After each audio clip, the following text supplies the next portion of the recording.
Hey there. In this video we're going to talk about the New Orleans snare drum groove in the Mama Digdown's Just the Two of Us Bill Withers tribute video, which is here, and just kind of break down, walk through what all's going on in that groove, because I think there's very few resources out there talking about these types of grooves, and not only are they really cool, but historically, in terms of American dance music, there's so much depth in New Orleans and where brass band music and brass band culture comes from. And it doesn't get talked about enough, I think. And certainly there's not a ton of resources out there talking about the drumming. So I wanted to break this one down a little bit, and hopefully it's helpful. The groove we're talking about is this.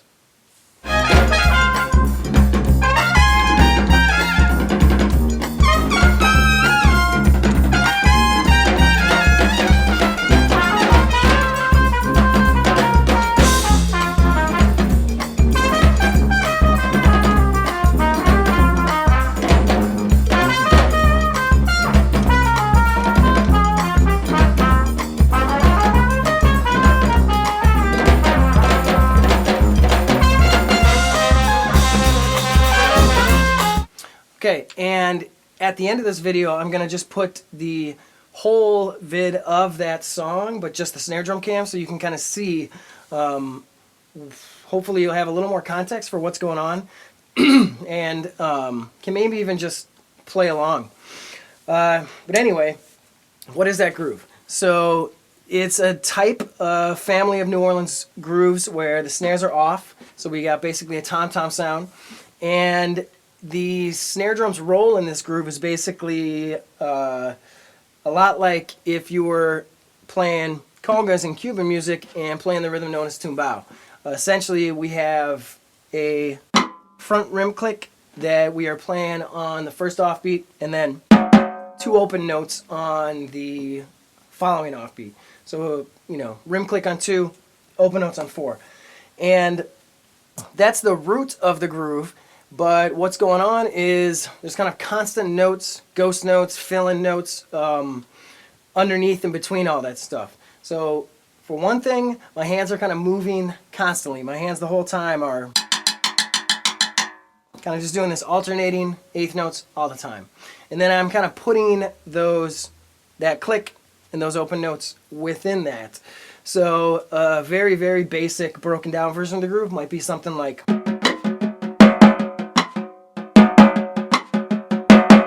But obviously, that's not all that's going on. I'm filling in all that stuff all the time with different things. So there's a few different ways that can happen. I might be playing kind of buzzy or dead stuff that is either sitting on the drum or crescendoing into the two open notes. I might be playing kind of diddles or little rolls that go into the open notes. I might be, roughing into it, and sometimes those diddles will be triplets. Sometimes those little rolls are kind of more like a 5-stroke roll. And just kind of the different things I can do with the ghost notes filling in gives me a fair amount of variation in a really simple way to just kind of start acting like it's a little more conversational. So maybe something like this.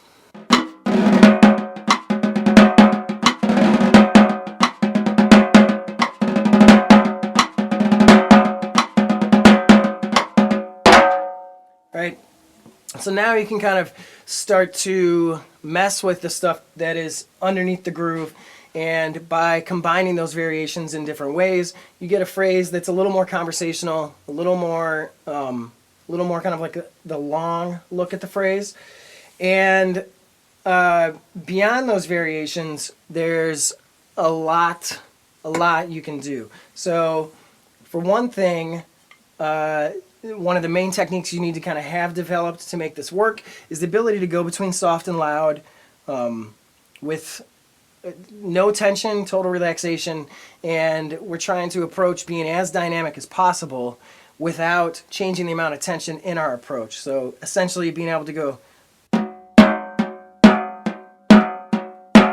right, just soft, loud, soft, loud, soft, loud, without changing any of the amount of tension here, because I want as much dead weight as possible when I'm throwing the stick. I want all this stuff to be dead weight as opposed to tensed up weight, because tense weight is really hard to throw. It changes the velocity and acceleration of what's going on, and you're going to get the most sound out of the drum and the most kind of bang for your buck by having all this stuff be relaxed, so I can feel all of the small twitchy muscles inside my hand that kind of make technique work. And my wrist joint, I want to stay totally relaxed. And to do that, you have to do a few things. You have to get used to being able to throw a loud note and having the hand just stay there dead after the loud note. I'm not going to allow the stick to just kind of push the hand back up. I'm not going to squeeze the stick tighter to hold it down. I'm just going to throw and stay, do nothing, right? And I should allow that impact to just kind of be absorbed up through the hand. I'm also not going to squeeze between the thumb and first finger, because when you apply pressure here, if your main fulcrum is your front fulcrum here, for one thing, there's a lot of energy going sideways through the stick, not helpful to playing up and down. For another thing, it makes all of the rest of the stuff in your hand a lot less effective. So I'm holding the stick much more in kind of like, middle ring finger fulcrum, so that my thumb and thumb muscles and index muscles can be involved in both kind of feeling the stop of the stick and also pushing down and helping me play stuff with a little more touch and subtlety. And as soon as I'm squeezing those things, they stop working, right? So that's a really important concept, just being able to go, because that's essentially what I'm doing here.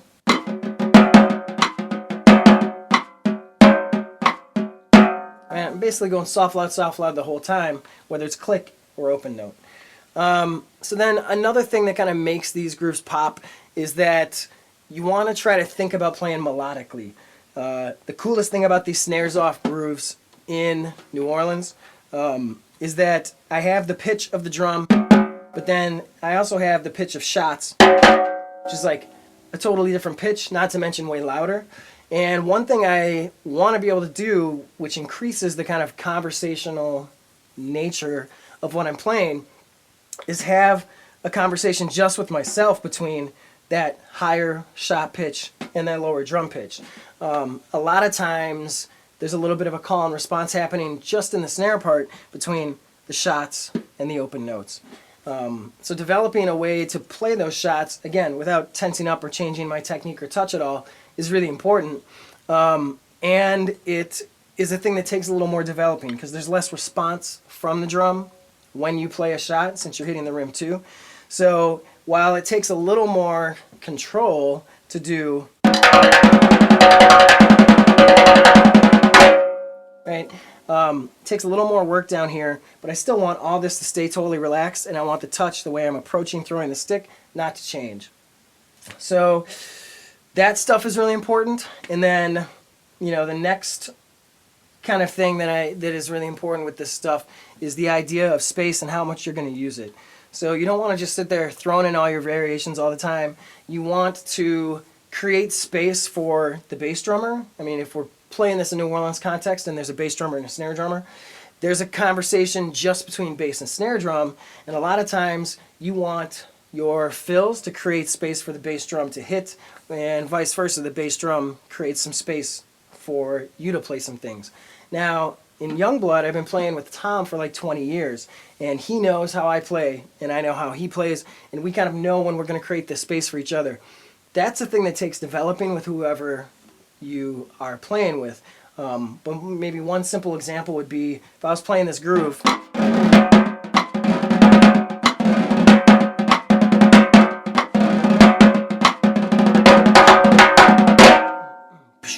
right? And basically what I did there was end my fill on the downbeat of the last bar so that Tom can play those accents that push in to the next phrase. Tons of this music, especially these New Orleans grooves, really rely on that kind of and a 2 or and a 4 push into the next phrase. And sometimes the best thing you can do is create space for that to happen. Another thing I just did in there that I hadn't even talked about yet is not just playing those 2 notes as 2 open notes, but sometimes making those 2 open notes a triplet. Maybe not even a single triplet, maybe 2 triplets that take me all the way to my next rim click. So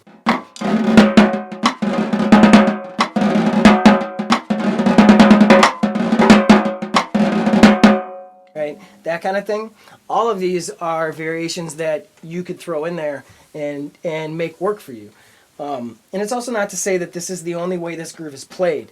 A lot of these New Orleans grooves have kind of a framework for how it should feel and a basic structure of what can be played. But once you know that basic structure, everything you do kind of underneath that and beyond that becomes your kind of signature way of playing the thing, or how you learn to sound like you. Some people will kind of ride with the other hand as though it's almost riding on a cymbal, like, right? And some people will play it with different sticking entirely, left hand lead, maybe right hand's playing the clicks, but left hand starting the open notes. There's a bunch of ways to do that, but the thing to kind of know is what the basis, what the basic version of what you're trying to play is, getting so used to playing that you can kind of embellish. And you also don't want to be just constantly non-stop embellishing. You have to kind of figure out with a critical ear how much variation is acceptable, and also realize that the thing that makes variation exciting, the thing that makes variation funky, and again, kind of contributes to the conversation of the music, or makes it kind of pop out and have little, dips and valleys, is that if I stick with my basic groove, the more I stick with that, the more that variation is going to pop and be funky. So I don't want to just sit there and be playing a fill every other bar. And that's a thing that you just kind of have to get used to. It has to do with you playing with that person next to you, and also just listening back to yourself play and asking yourself when something felt like too much, when something was really funky. All those things are worth considering all the time. The last thing that I think is really important about this groove is, and actually just all these grooves, is the idea of how much it swings. Because, we're kind of taught, wrongly to a degree, that anything jazz or anything New Orleans or whatever, it should all swing, and swing means total triplet interpretation, 100%. And if I did that, like if I just play a groove, if I just play this groove, and I play just a totally swung fill, you can hear how it doesn't push the music forward. It sounds kind of weird. It's not fun. Like,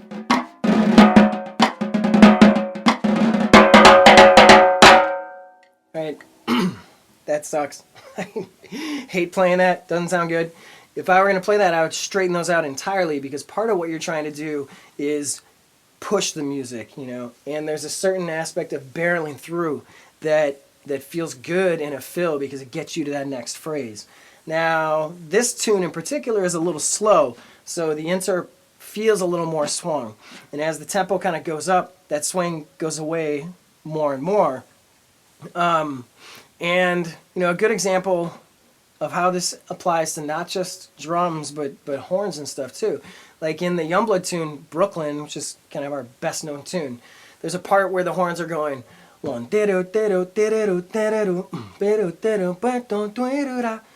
and almost universally when we hear people play this, they swing that part so much that it sounds kind of trite and staccato and jittery, like and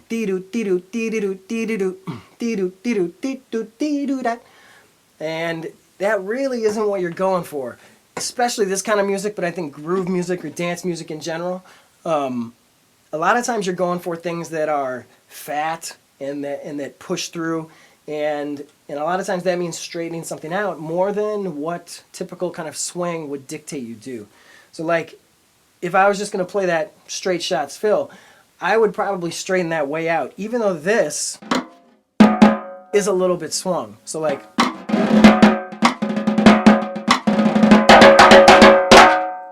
right? And that's, so the way I play that is maybe, let's call that like a 25% swing.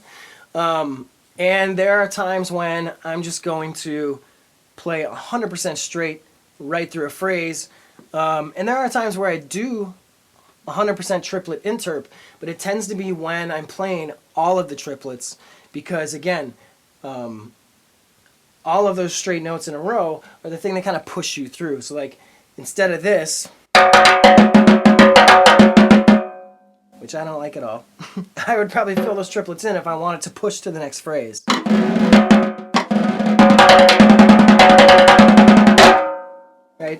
and that's the thing that pushes me forward. So I think that's really important. And another technique that doesn't get talked about a lot is when I'm roughing into something I want to be an accent or a fill, that rough itself is probably going to also be played as shots on the drum. And this is a super useful drum technique that so few people use. But instead of just, or even just, actually having those roughs come back and be shots. And it makes so much more an event of what you're playing. But again, it takes a little practice, it takes some control, and I play a lot of that kind of stuff. Like if I really want something to be hardcore on those eighth notes and popping into the next section.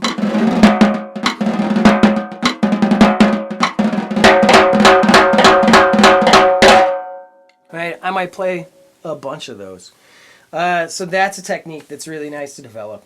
But yeah, I mean, otherwise, that's kind of my basic approach to this type of groove. And there are so many grooves down there in New Orleans that are so funky and so deep. And I was lucky when I was younger, when I was a teenager, that I had Mama Digdowns to take me to New Orleans and see this stuff firsthand and learn it. Because other than seeing it, listening to records was really all we had. And it took me so many years to figure out, you know, what are these basic rules? How do you really play the stuff? But now we have, you know, so much documentation, especially on YouTube. And if you go and look up second line videos, or you just go and check out Rebirth and TBC and Soul Rebel and Big Six and Hot A Video, all these people, there's so much you can learn. But I know it can be frustrating because everyone really does play it, everyone plays it differently. But underneath all that are some of these basic structural rules that are really important. So anyway, I hope that's helpful. Here is the video of just snare drumming in that tune. And it goes through, it's a fairly chill tune, but it goes through a bunch of, you know, degrees of aggressiveness. There's one really aggressive version of this type of groove on a Youngblood video from the Rock and Solex Festival a few years ago. I'll put that link here. And that's us playing a Rebirth tune. And I remember that night we were really going for it in that festival too. That's a really aggressive version of this groove. But yeah, and there's also a little bit of a drum solo toward the end of the tune. And there I think is a really good example of how what I'm trying to do is use that pitch difference between shot and open notes in a way that's super conversational just with myself and really melodic. I essentially am playing like a shot pattern and responding to that shot pattern with open notes, and then kind of having that little conversation be had, you know, just between myself on the snare, or just between the higher shot pitch and the open pitch. Because even just with two pitches, there's so much you can do to have a call and response or a question and answer, and all of those things. That's what makes music exciting. The same way that the drastic difference between ghost notes and primary and loud notes, that's what makes groove music exciting. So if I could say anything about how to get this stuff to happen, it's think about what you're playing from a vocabulary, like an actual speaking perspective, like what are you saying? Have there be a melodic component to what you're trying to say, and have the difference in dynamics for what you're playing be as extreme as possible, so that my soft is way down here on the drum, my loud is really big, and that also helps my soft stuff kind of get out of the way, so that the important things of the groove are the things that stick out. So yeah, develop that dynamicism as much as you can from a super relaxed place. Think conversationally, think about what you're saying and adding to the conversation with yourself, with the other drummer if there is one, and with the people with whom you're also playing. And sit in these grooves for a long time. It takes a long time. Play along to a Rebirth record. Play along to any of these videos. And hopefully that helps out a little bit. I think I'll try and make some more videos breaking down specific New Orleans styles. But if people would be interested in specific Youngblood tunes or Mama Digdown tunes or Cougar tunes or whatever, I can make videos like that too. And maybe talk a little bit about cowbell and tambourine and some of the more accessory instruments that, especially in New Orleans, have an awesomely important place in the music and don't get talked about a lot. And at least as far as I know, there just aren't resources out there that tell you what's going on. So yeah, hopefully this helps a little bit. And here's the snare drum version of the vid. Rock and roll.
Um, Hi, my name is Dave Skogen, and I'm I'm gonna talk to you about drummers. I'm a drummer, and I'm happy to share all. I'm gonna share a drum. Are you a drummer and wanna get better at drums? Okay.